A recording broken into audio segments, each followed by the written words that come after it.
Well, we're back with Behind the Blocks, block number 6, and spoiler alert, it didn't quite go to plan.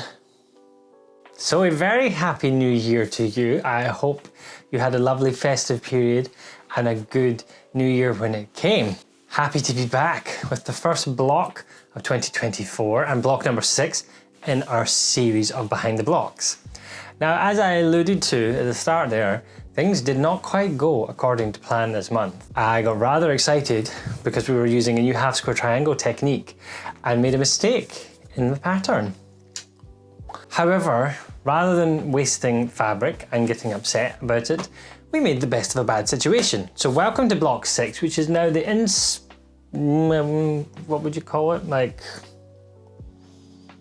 it's still got 8 points, so let's call it an improvised 8-star block, okay?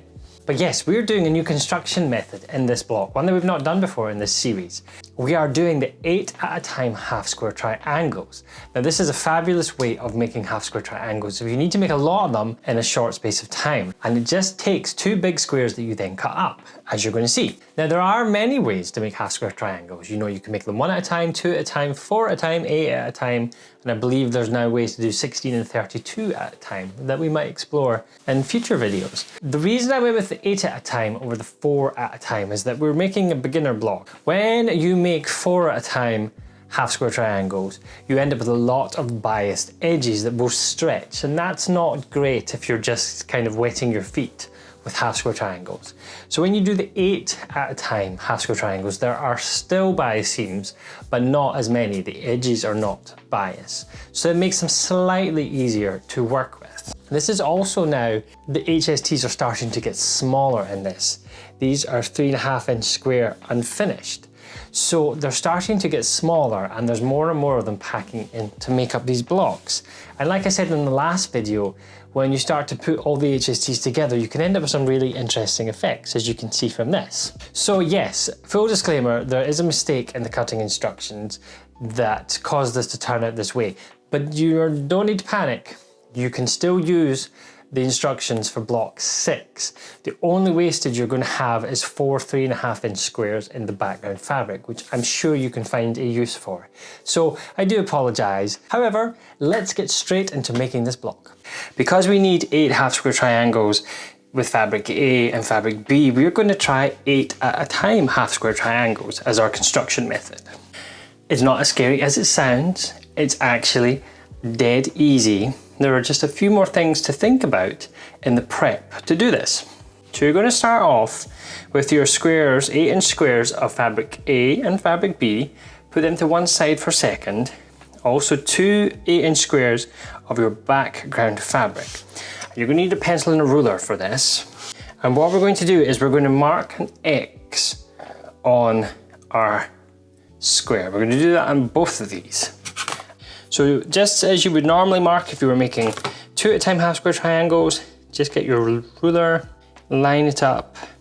Now in this ruler that I'm using, there's actually a 45-degree line here and here, and this allows me to get the angle dead on. So use whatever markings you have on your ruler. You can use anything you like to mark because these lines will not be seen. And I like to go from the middle out to the edge so that the fabric doesn't bunch. And then it's a bit faint, but there is a line there. It's just not showing very well on camera. And then flip it 90 degrees and you're going to do the same thing and draw a line corner to corner. Now you can see here at the bottom I had a little bit of trouble, my fabric moved because I didn't have enough pressure. So just make sure you got a little bit of pressure where your pencil is going, so that the fabric does not shift. It might not shift as much depending on what you're using. I am using a pencil which tends to drag. So you can see I've got my lines marked, and repeat for your second square. Okay, so we've taken these and we've marked our lines. Now get our fabric A and fabric B, and you're going to place these right sides together. So just place them right sides together and grab some pins. These are my new fancy pins that I got for Christmas that I love. They are magic pins. I think they're Taylor's magic pins is the name of them, but I'll pop a little link in the description because I really like them with these little handles. Now, we are going to be sewing a 1/4 inch either side of this drawn line and this drawn line. So we want to place our pins away from the lines, and this means that we won't have to take them out as we sew. So just place them on the edges and that will keep everything nice and straight. Again, repeat this with the other one, right sides together. Okay, so we have these ready to go. Now, as I said, the lines that you have drawn, the same as when we make 2 at a time, we're going to sew a 1/4 inch on either side of that line, but we're also going to sew a 1/4 inch on either side of the second line. So you'll end up with 4 sewn lines, 2 on each side of each line.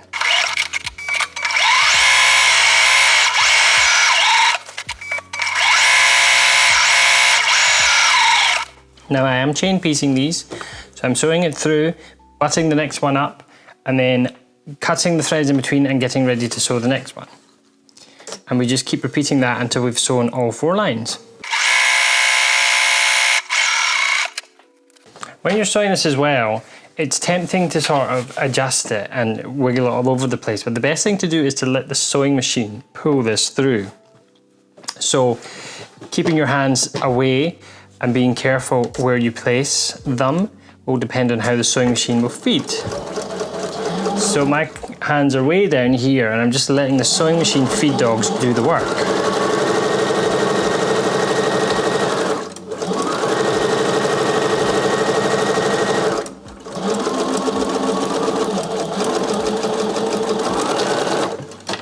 So now I've sewn 2 lines on either side of that first line. I'm going to flip round and I'm going to sew the other lines.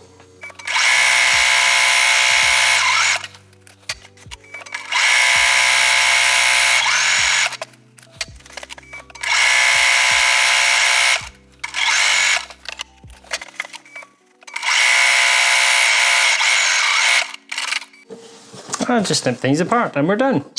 Okay now, so we have sewn these either side, so you can get rid of your pins, and you can hopefully see on camera if it focuses.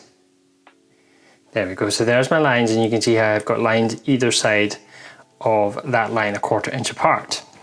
Now, you can see there's a little bit of waviness in this, and this is just from the stitching. So what we're going to do is we're just going to quickly run an iron over that, just to help it relax and to be nice and flat before we get to the next part. So I'm going to press 1 and then I'm going to show you side by side the difference that it makes. Just giving these a quick press.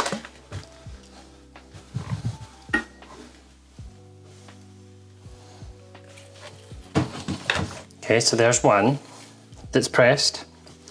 Here's the one that's not pressed. Can you see the difference? Can you see that rippling versus this here?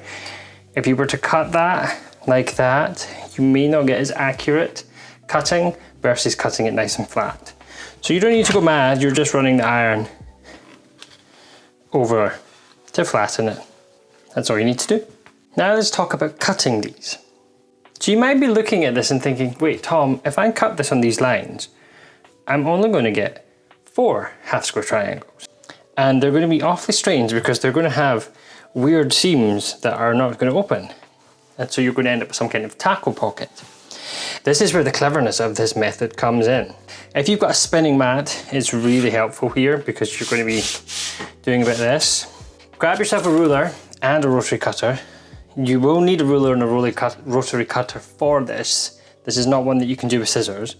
You're going to start by cutting corner to corner along your drawn lines. And just take your time with this if this is the first time you've done it. Okay, now lift your ruler up so nothing moves. Spin round, either yourself or the mat. Line up the ruler corner to corner on your line. Being very careful not to move anything. And then, okay, so now we've cut it into 4 tackle pockets, we're calling these. Next, this is an 8-inch square. We want to cut this in half this way and this way. On our ruler, find the 4-inch line. Oops, and he moved it. No, it's fine. If you move it, just pop it back together. We are going to trim these, so don't need to panic too much. This is the 4-inch line here, and then I've taken the liberty of lining up a line with the top and the bottom of the square. I've also got a line on the point in the middle, and I'm just going to keep pressure on that and cut through. And I'm going to lift carefully, turn, repeat. This is where if you have non-slip dots on your ruler, they can sometimes be a disadvantage doing this method. Okay, to see how now, look, we have 8 half square triangles. Ta-da! Isn't that amazing? First time I saw this, I was like, wow, you can make so many triangles really quickly. So that's our 8 half square triangles with fabric A, and we're going to cut this one as well. So this is an alternative way to do it. We're going to cut it into 4 squares first. So top and bottom lined up, the 4-inch line, cutting it in half, spin it, cut it in half. It's very helpful to line a line up on the cut line to just really make sure that you're lovely and square. So now see how you got these 4 squares. So now what you can do is, if you feel more comfortable, rather than cutting across the big squares, you can cut these little squares. So we're back to almost like the squares that we would cut at 2 at a time half square triangles. So see how we still get the same effect as that. So just repeat that, whichever way you feel comfortable cutting. If you don't have a rotating mat, it can also be easier to cut this way as well. So we've got 8 fabric A, 8 fabric B half square triangles. So now you want to take these and you want to press them open. You can press the seam towards the dark fabric if you like, but this is a bulky little block, so we are going to be pressing our seams open to help produce that bulk. Now I'm not going to show you this because A, it's tedious and boring, and B, I've covered it quite a lot in previous videos. So I'll leave a link in the description to a bit more in-depth pressing for you, but I'm going to press these off camera and then I'll be back to talk about squaring these up. Quick note here that I forgot to mention, when it comes to pressing these, you will notice on some of them there is a little bit of stitch line that goes that way, holding the seam closed. You'll find most likely that this will just open up, the stitches will just pop out because they have been cut. But if not, just take a little seam ripper and just pull those 2 or 3 stitches out that go that way. Okay, nothing to worry about, but I forgot to mention that. Here we are, all pressed. Now, as I mentioned at the start, these are the smallest HSTs we have worked with so far. We are going to be squaring these up to just 3.5 inches. So you want to grab yourself a square ruler. This is a 4.5 inch square ruler, and it has a ledge tape, painter's tape, masking tape ledge on it to help me trimming up. Now, if you have a 3.5 inch square ruler, that does make this a lot faster, but it's not necessary. You don't need to spend the money if you've got any size ruler. I mean, if you have a 16.5 inch square ruler, it might be a bit cumbersome, but it's not impossible. So we're going to begin with the background square pointing that way. And we're going to take a ruler and we're going to butt that masking tape into the seam. Now these are tiny, and what I will say to you is the sizing I have given you will give you very little to trim off. As I've mentioned in every other video, we've made half square triangles. The sizes are designed for minimal waste, so you can see there is nothing to trim off here apart from dog ears. Please, please, please, if you're not comfortable doing this, make those beginning squares bigger, 8.25, 8.5 inches. That will give you more to trim so that you've got more leg room. I'm very confident doing these, which is why I go for as little fabric wastage as possible. But please do go with what makes you feel comfortable. The first cut is about getting a straight edge on one side. So I'm just making sure that this 3.5 inch line is either on the edge of the fabric or the fabric extends beyond it so that I have something to trim. Once I'm happy, I'm just going to take a slither off.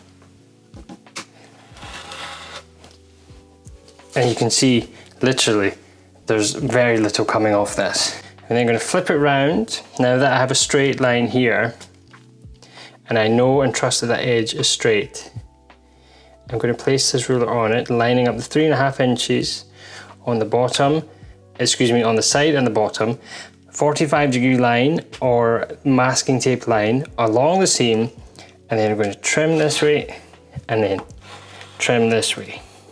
Again, there's like threads coming off, okay? And that's your trimmed half square triangle.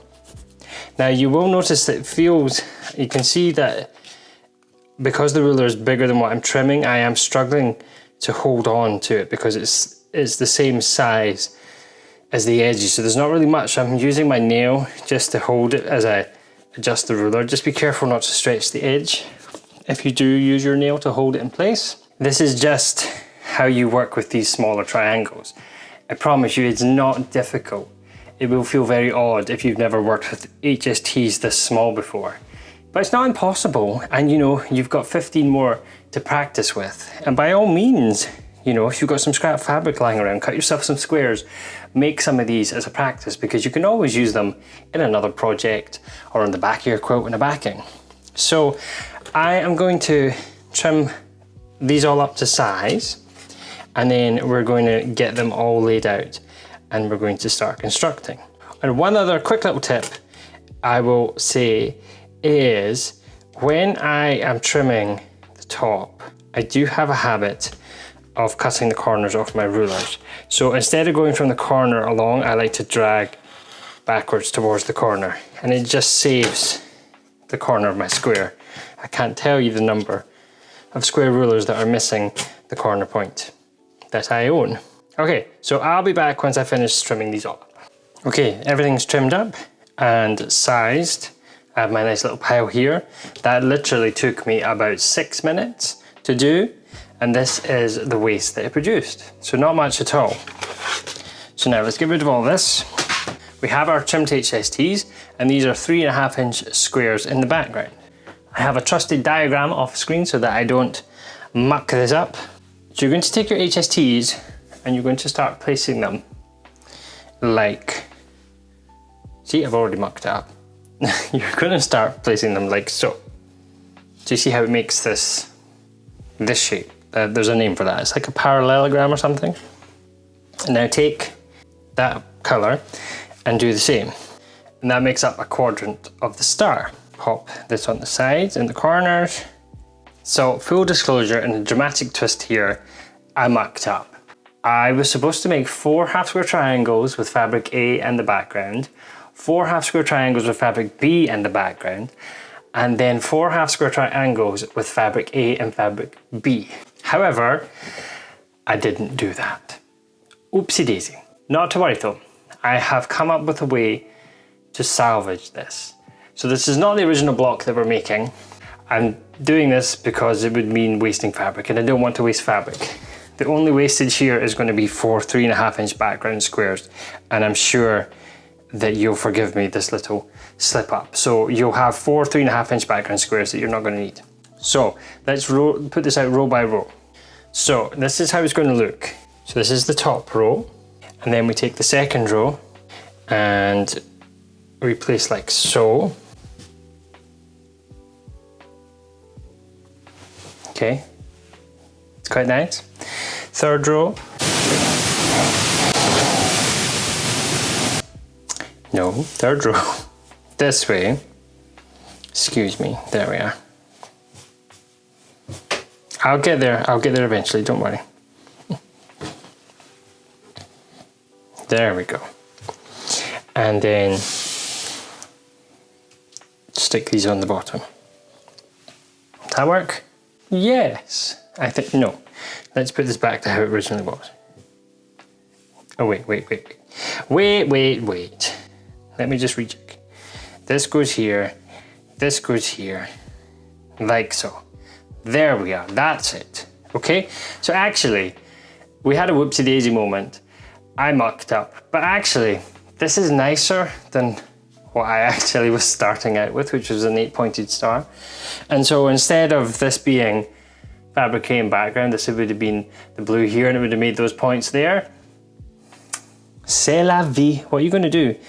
But this, you know, I actually think this has turned out nicer in the long run. So I'm going to say that this was meant to be. Now, play with this as you like. You can switch these up. I've put the red beside the blue here and the blue beside the red, but you could equally, you know, have the red here if you wanted to create that kind of look. It's okay, it still works, you know, but I think I preferred it the other way. Again, my apologies. However, the silver lining is that we now have this beautiful block that you can improv. So this is your first improv half square triangle block that I just made up on the spot. So we'll call this still the 8-pointed star, because technically there are points of 8 stars, kinda. And we're going to sew this together. So sew it together, rows at a time. Join these, let's just do it. Join this, to this, to this, to this, and join this, to this, to this, to this. Feel free to pin these if that makes you feel more comfortable. You should find there's no seams to match or nest because we've pressed everything open. So everything should just sit nice and square. So these together, press the seam open. So these together, press the seams open. Join these together to make 4 rows and then join the rows together. I'm not going to bore you with the details of this because you know how to sew blocks together. So I'll just show you random bits of this as it comes together. Okay, so I've sewn the initial columns together like so. These are all joined by threads because I am chain piecing. I'm not going to stop and press. I'm just going to take these all and place them right sides together. We'll tidy these up when I get to the sewing machine. And then going to chain piece these through. And then I'm going to stop and press the rows. Okay, here we are with all the rows sewn together. And they're all still joined. This is the point where usually I think, oh no, I've sewn it upside down. But actually, this still very much looks like the block that we created. So now, let's just snip these apart. And I am going to press my seams open. If you want to press your seams to nest, press the odd rows to the left and press the even rows to the right, and that means that these will nest beautifully. Okay, so this is the point where my microphone battery ran out and my camera battery is now running out. So let's get on with this. Everything is in the right place. You can see all my rows are pressed open. Now we just join these rows together, placing them right sides together. We are going to pin because we don't want anything to shift about, so just match your seams and pin. Just place them through the seams and line them up on the other side, and then we can make final adjustments at the sewing machine. If you're nesting your seams during this, just nest accordingly. But I would recommend pinning because we want these seams to be nice and sharp. And it also helps to have good sharp pins as well. And I also highly recommend checking you've picked things up in the right direction, because it would not be the first time that I have sewed something the wrong way around. So we're sewing this side here. Sometimes I even get a little fabric clip and put it on just so I know which side I'm sewing, because it's so easy to get yourself upside down at the sewing machine. Go. And once I've sewn these, I'm not even going to bother pressing them. I'm just going to sew them all together and then do the final press. Okay, back in a minute. So here it is. I haven't peeked. This will be a surprise for me too. So let's see. Ta-da! Bellissimo. Now let's get these pressed open and talk about a few things that happened. So you may find steam is helpful when you're pressing this because there is some serious bulk going on. I mentioned it in my last video that as you start to make blocks with more and more half square triangles in them, the bulkage starts to become a bit of a challenge to deal with, particularly here at these intersections. These are very bulky. Find when you sew over those intersections as well that your sewing machine perhaps gets a little unhappy. So you definitely want to take your time. You want to go slow over these bumps. You may want to also get that tool that compensates for bulky seams that I cannot remember the name of, but most sewing machines come with one, and you use it to help the foot get over it. You might also like to just give this a good smash with the iron, or if you've got a tailor's clapper, give it a good old thump. I know some people will even take a hammer to quilt seams to get them to sit flat. It's not impossible to get this flat, it just takes a bit of time. Plenty of heat in your iron as well, as hot as your fabric will tolerate. The thing I have as well is that I have to make sure I don't press other seams wonky as I try and get this one open. You know, so like pressing this, sometimes it will do that. So you have to just be careful. Now I'm already predicting that a few of these seams are going to be off. I can tell from the back that some of the junctions are not meeting because I had some problem getting over the bulk. So I am just giving this a press.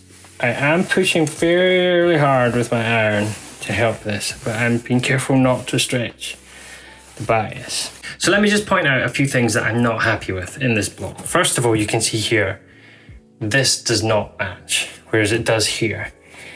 This is enough to make me want to unpick this because it kind of interferes with the flow. Here, it's a wee bit off. It doesn't matter so much because it's different colors, but here definitely, and particularly because this one is so good, I think this needs to come out. The middle of the block here, the sewing machine got totally stuck and did that, which is why this is not quite right. And it's also because this is off, it's pulled this in the wrong way as well. There we go, you might actually see what I'm talking about now. So see how this is just a tiny bit off.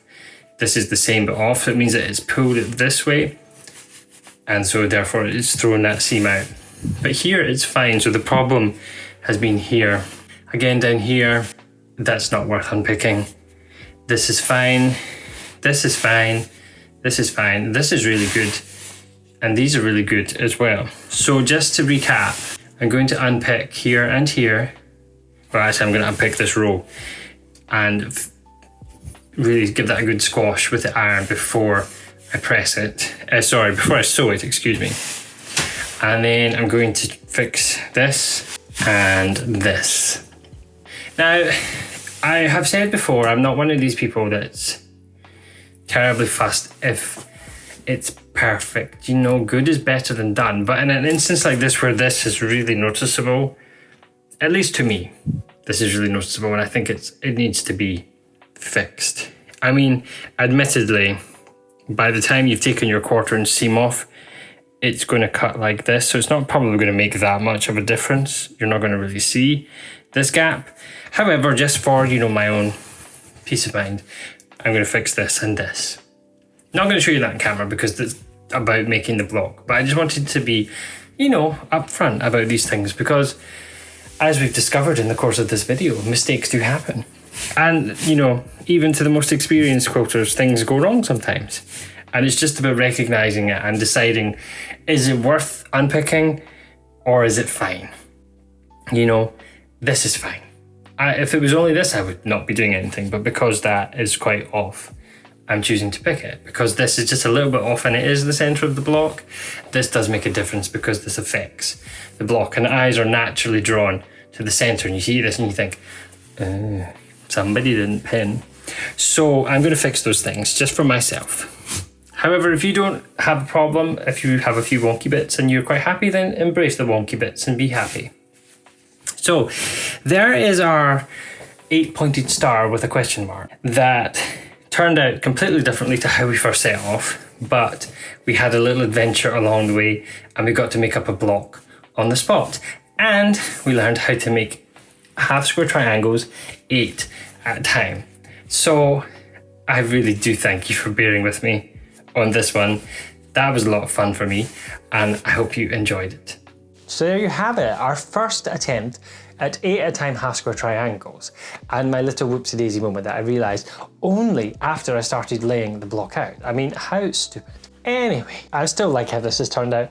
I think it's different and, you know, yeah, I like it.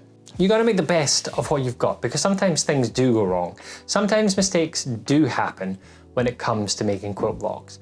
So being able to just pick it up and say, right, okay, I can't do what I was originally going to do. What can I do with what I've got? Which is how we ended up here. I'm sure somebody has come up with this layout before. This is probably not original to me. So we're calling this an 8-pointed star, okay? Now, as I mentioned, when you're making the 8 at a time half square triangles, there are not as many bias edges on this, but there are still some, so you do need to be careful. And I will say, if you are a beginner making half square triangles, you will definitely want to make those beginning squares bigger. The squares to start with were 8 inches. I would definitely be going for 8.5 inches, so you've got plenty of fabric to trim up. I have been making half square triangles for a long time and I'm quite confident at them. Not to say that I don't screw them up sometimes, you know, as we have probably seen, you know, I do make mistakes once or twice in my life. Ha. So I'm very comfortable making half square triangles. So when I am sizing my fabric for making them, I go for as minimal wastage as possible because I hate wasting fabric. But definitely make these squares much bigger to give yourself plenty of space when it comes to cutting and trimming these. Now I had came up with layouts for the 8-pointed star that you could make. But since we're not making an 8-pointed star as it was, and we've got this block, I've had to come up with some other things. So I hope you like them. Okay, so this is example 1A, because the example that I'm going to show you is actually the same quilt, but 2 versions of it. So all we have done here is we have placed the block on the quilt. We've added sashing in between the blocks with cornerstones. Now we've done this because the quilt gets a little trippy and a little too busy just placing all the blocks together. It does create some very cool secondary patterns, but it does feel like it's a bit too much visual stimulation. So that's why I have inserted some white space around the blocks. It does create very nice blocks and secondary patterns still doing it this way. It creates a churn dash where the corners of the block meet the cornerstones, and then it creates these weird kind of geometric shapes that you can see I've zoomed in on here. So I think this is very interesting doing this. And I think it's an interesting concept when you are designing a quilt, thinking about how visually stimulating it is, and is it actually going to be too stimulating on the person. Now, this is example 1B. So you can see in this quilt that I've changed the colors. So this is navy and orange. We've still got the sashing around the blocks, and we have the cornerstones. The cornerstones have changed color. They're kind of randomly placed. Now you could do this much more structured and much more laid out so that you could have all the blue corners of the block touching blue cornerstones and all the orange corners touching orange, and that would give it a much more symmetrical feel. But this is kind of a bit random because, you know, this block was a bit of an improvised whoopsie daisy block, so why not make an improvised feeling quilt layout? So you can see how this still works nicely. This is nice with that kind of blue background. It's a bit unusual to use a blue background. You're used to creams and whites maybe, or light grey, but I quite like this pale blue. I think it's very nice and different and works lovely with the orange and navy. And you can also see how this looks with just an orange binding and a navy border around it to frame it. You can also see that some of the blocks are orientated one way and some are orientated another way, and it's purely random. So just to show you kind of the flip side of that first example, just something else that you can do with it. Okay, now here is example 2. So this is the block, but the block on point with no sashing or anything in between it. And it kind of made me think of church crosses when I looked at this for some reason. I do actually quite like this. Didn't expect to, but I do quite like this. And the reason I quite like it is because I can see potential to turn this into something else. You see that big negative space on the background there. I think if you could find something else to pop in there in the middle of those squares, it would just make this quilt pop. At the time of doing the example though, I could not think of anything to fit. But I think perhaps maybe some kind of star block, a smaller star, maybe an 8-pointed star, you know, since that's what we were supposed to be making. But, you know, you could put an 8-pointed star in there on point in that white space. Again, this creates very interesting visual look. It feels very geometric. It feels very straight line, even though it's made up of half square triangles. So I do like this, and I think it's a very interesting idea. And I could even see, like, you know, on the edges where there's only half of that kind of white space, putting half of a star. I mean, it might be a bit fiddly to make and do that, but yeah, I think this is interesting and this has potential, and this is one that's going on the potential list for things to explore in the future. But those were just some quick examples showing you what you could do with this unexpected block. Okay, so there you have it. All's well and ends well. Things happen. You just got to go with the punches, as they say, or no, you got to roll with the punches, that's the same. So I hope you enjoyed that, and I hope that you had fun doing that. I received lots of lovely emails from people about the series that are checking in and seeing how things are going. So thank you for your emails. I love hearing from you. Please do keep emailing me. hello@thecolorblindquilter.com. A wee shout out to Angie and her sister who are sewing along together. Hi. And a little shout out to Donna for her lovely email I got before Christmas. So thank you very much. And we'll be back next month with block number 7. And I can't tell you what it is because I can't remember. And I don't know where my phone is. So it will be a surprise for all of us. If you're sewing along, tag me on Instagram at the ColourBlind Quilter and use the hashtag #BehindTheBlocks2 so I can see what you're making and what you're working on. And if you need any more information about how to take part, cutting instructions and all that, there's a link in the description that you can download those for free. Just need to enter your email address and you will get those sent to you automatically. So yeah, have a fun month with this one. Can't wait to see what you make with it. And we'll see you next month for block number 7.